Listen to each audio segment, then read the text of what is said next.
تمام ویڈیو دیکھنے والوں کو حسین ٹی وی کی طرف سے السلام علیکم۔ حضرت آدم علیہ السلام جب جنت سے تشریف لائے تو بارگاہ الہی میں عرض کی، اے اللہ، میں یہاں نہ تو ملائکہ کو دیکھتا ہوں اور نہ ہی یہاں پر کوئی عبادت گاہ کو دیکھتا ہوں، جیسا کہ آسمان پر بیت المعمور کو دیکھتا تھا جس کے گرد طواف کیا جاتا تھا۔ اللہ تعالیٰ نے فرمایا، اے آدم، تم زمین پر کعبہ کی تعمیر کرو اور اس کی طرف رخ کر کے نماز ادا کیا کرو اور اسی کا طواف بھی کیا کرو۔ کعبہ کی تعمیر میں تمہاری مدد جبرائیل کریں گے۔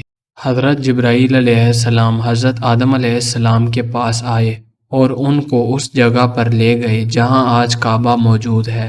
حضرت جبرائیل علیہ السلام نے سب سے پہلے اس جگہ کی نشاندہی کی اور پھر ساتوں زمین تک کعبہ کی بنیادیں ڈال دی، جس کو فرشتوں نے 5 پہاڑوں سے لائے گئے پتھروں سے بھر دیا اور اس کے چاروں طرف دیواریں بنا دی۔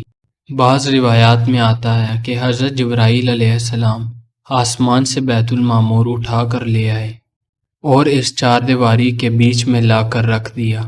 طوفان نوح کے وقت جبرائیل علیہ السلام بیت المعمور آسمان کی طرف واپس لے گئے اور کعبہ کی جگہ اونچے ٹیلوں میں بدل گئی۔ حضرت ابراہیم علیہ السلام کے زمانہ تک کعبہ اسی حالت میں رہا، لیکن جب حضرت اسماعیل علیہ السلام اور ان کی والدہ اس میدان میں ٹھہرے تو ان کی وجہ سے یہاں کچھ آبادی ہوئی۔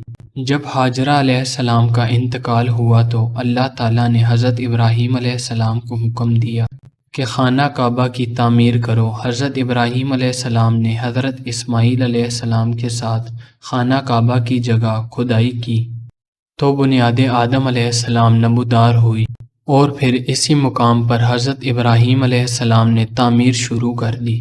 جب دیواریں حضرت ابراہیم علیہ السلام کے برابر ہو گئی اور اب اونچی دیوار بنانا مشکل ہو گیا، اس وقت حضرت ابراہیم علیہ السلام کے معجزے کا نزول ہوا جو کہ پتھر کی شکل میں تھا، جسے مقام ابراہیم کہا جاتا ہے، جو کعبے سے چند قدم فاصلے پر موجود ہے۔ اس پتھر کی خاص بات یہ تھی کہ یہ ہوا میں اڑتا تھا۔ حضرت ابراہیم علیہ السلام نے اس پتھر پر چڑھ کر کعبہ کی بقیہ تعمیر مکمل کی۔ اس پتھر پر حضرت ابراہیم علیہ السلام کے قدموں کے نشان بن گئے، جو آج بھی نشانی کے طور پر موجود ہے۔ خانہ کعبہ حضرت ابراہیم علیہ السلام نے 5 پہاڑوں سے لیے گئے پتھروں سے تیار کیا۔ حضرت جبرائیل علیہ السلام کوہ لبنان، کوہ ہرا، کوہ کیس، کوہ صفا اور مروہ سے یہ پتھر لائے۔ جب عمارت پوری طرح سے تیار ہو گئی تو ایک دن حضرت جبرائیل علیہ السلام نے حضرت ابراہیم علیہ السلام سے فرمایا، اللہ پاک آپ کو سلام کہتے ہیں اور فرماتے ہیں، تم نے بڑی محنت سے یہ گھر بنایا ہے۔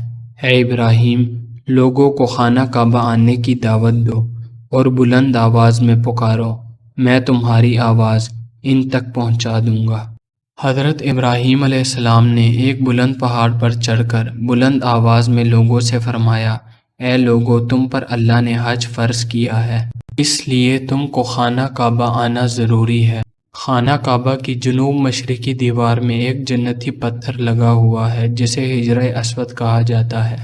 حضرت ابن عباس رضی اللہ تعالیٰ عنہ سے روایت ہے، فرماتے ہیں کہ رسول اللہ صلی اللہ علیہ وآلہ وسلم نے فرمایا کہ حجرہ اسود جنت سے لایا گیا ہے، جو خانہ کعبہ کی تعمیر اول سے اس میں موجود ہے۔ 606 عیسوی میں جب سیلاب آیا تھا، اس کے بعد کعبہ کی دوبارہ تعمیر کے وقت جب حجرہ اسود کا مسئلہ درپیش آیا، قریش کے تمام قبائل کی خواہش تھی کہ حجرہ اسود ان کے ہاتھوں کعبہ میں لگے۔ حضرت محمد صلی اللہ علیہ وآلہ وسلم نے اس کا حل کچھ یوں نکالا کہ ایک چادر میں حجرہ اسود کو رکھ دیا اور تمام قبائل کے سرداروں کو اس چادر کے کونے پکڑا دیے، اور جب چادر اس مقام تک پہنچی تو آپ صلی اللہ علیہ وآلہ وسلم نے اپنے مبارک ہاتھوں سے حجرہ اسود کو دیوار کعبہ میں نصب کر دیا۔ اللہ تعالیٰ تمام مسلمانوں کو خانہ کعبہ کی زیارت نصیب فرمائے، آمین۔ ویڈیو پسند آنے کی صورت میں اس ویڈیو کو لازمی شیئر کریں۔ جزاک اللہ۔